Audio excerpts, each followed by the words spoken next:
Hirya no hino abaturage bari mu mirimo yabo, ariko ngo bumva ko buri kimwe cyose bakora kigomba kubanzirizwa n'amahoro, nk'uko buri umwe wese asobanura uko yumva amahoro. Igihugu gifite umutekano rero, ubwo n'abantu baba batekanye n'amahoro muri rusange abantu baba bayafite. Iyo utihaye amahoro nta n'uwo wayaha nabo.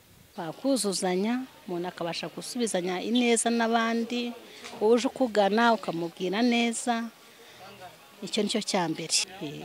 Kukifuza aje akugana akubaza, nkanye ndacuruza ukaza ukambaza nkagusubiza neza nk'uko uje ubisaba, nanjye ukakubwira ibiciro nk'uko bikwiye. Amahoro ni meza, amahoro ni meza kuko iyo ufite amahoro wumva nawe utekanye.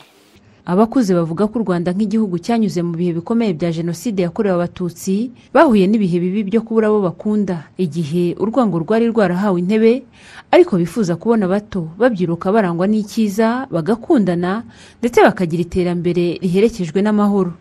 Twanyuze mu bihe bikomeye cyane bitari byiza, abantu baricana, abantu barahunga, abantu barafungwa, ariko ikintu cyaduhaye amahoro ni bwa bumwe n'ubwiyunge. Twabashije kwegerana, turiyunga, wa muntu wahemukiye undi yiyunga na mugenzi we, ubwo amahoro yahise agaruka n'umutekano muri rusange. Inama giye nagira urubyiruko nuko rwakwegera abantu bakuze, kuko twebwe turi biblioteke, sibyo?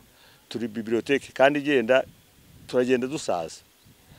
Ubwo rero kugira ngo bazabane neza nuko bakwegera bari ababyeyi, bari abasaza, bakabigisha umuco uko abantu babanaga na kera na kare. Icyo twifuza ni ukuraga abadukomokaho urubyiruko kubaraga amahoro, bakazasaza nk'uko mbese natwe tugiye kuzasaza, ariko bakazasaza neza. Bamwe mu rubyiruko bagiye baba mu miryango iharanira amahoro bavuga ko amwe mu masomo bahawe yo guharanira amahoro kuri ubu batakiyafata nk'inyungu zabo bwite, ahubwo ko bagomba guhera ku miryango bigisha amahoro muri rusange, kugira ngo isi ijye yizihiza uyu munsi w'amahoro koko iyafite. Impamvu wenda igihugu cyageze igihe kikaba kibi nuko batigeze bahugurwa ngo bamenye ubundi hari ijambo rivuga ngo iyo uza kwimenya nanjye ukamenya ntuba waranyishe.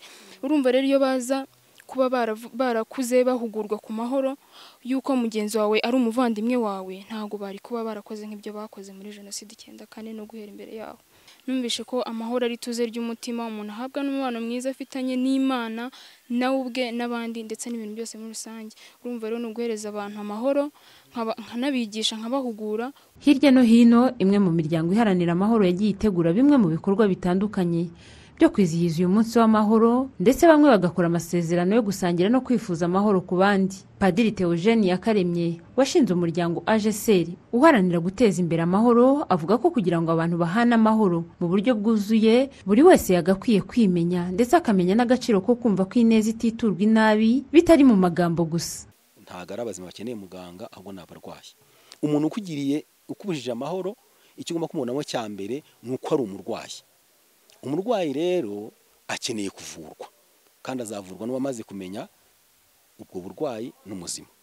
Uwakubujije amahoro rero umubera muganga, ukamufasha wirinda gutsindisha inabi akugiriye, ahubwo ugatsindisha ineza inabi akugiriye. Iyo neza umugiriye rero imubera umuti uvura ya nabi imutuyemo. Uyu munsi mpuzamahanga w'amahoro wizihizwa ku itariki ya 21 z'ukwezi kwa 9 buri mwaka. Watangiye kwizihizwa mu mwaka w'1981. Uwitonze Providence Shadia, i Kigali.